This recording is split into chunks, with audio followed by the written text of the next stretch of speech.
Hello, I'm Venkat. Today I will show you how to handle missing data in healthcare datasets. This is a challenge that affects almost every healthcare data project. In fact, missing data is one of the biggest challenge in healthcare analytics. Today I'm going to show you some practical strategies to handle missing data that can make or break your analysis.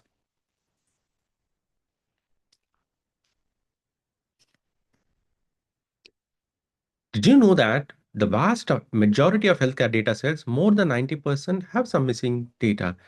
Missing values can come from patients skipping appointments, lab tests not being ordered, or some simple equipment malfunctions. If we ignore this problem, we risk our biasing our results and losing valuable insights. There are three ways the data can be missing. Firstly, MCAR. MCAR stands for missing completely at random. Here, the missingness is totally random. For example, a blood test is missing because the machine broke down. In this case, just dropping those cases don't bias your results. Second one is MAR, missing at random. Here, the missingness depends on the observed data. For example, if men are less likely than women to complete a survey and you know their gender, you can adjust for the right methods. Third, MNAR, missing not at random. This is the toughest case. When the missingness is related to information that you don't have. For example, sickest patients might be the ones that are likely to miss the follow ups. Special methods or sensitivity analysis is needed here. Now that we know the three types, let's go to the imputation techniques. So imputation involves some techniques to fix the missing values, right? So I'm going to talk about three simple techniques and then a couple of advanced techniques, right? So the first missing techniques is called as the mean median mode imputation, right? You just take the statistical mean median mode, also known as the central tendency measures. This works if the data is missing completely at random, but sometimes it can distort the relationships in your data. The second option is what we call as a forward or backward fill.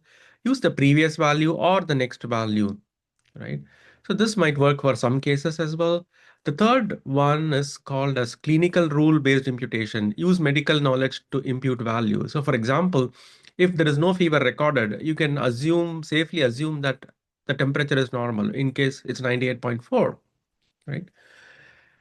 Now, if we move to advanced imputation techniques, so you have MICE, multiple imputation chained equations, right?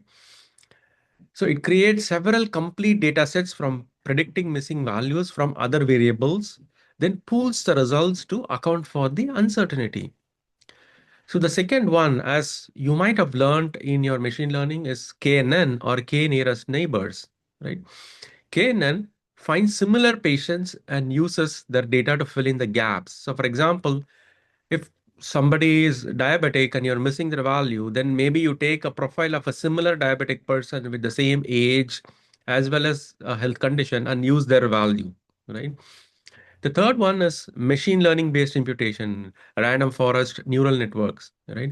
So random forest based algorithm, it kind of predicts the missing values by leveraging all available patient information, can handle both numeric and categorical data in big complex data sets.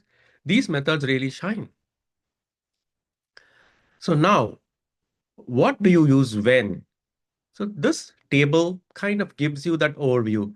Only if a small percentage of the data is missing and it's truly random, you can just drop those patients. It's called complete case analysis. That's fine, right? For example, you have 5,000 patients and maybe 200 of them don't have the right data set, or maybe it's incomplete. You're good with using 4,800 of them.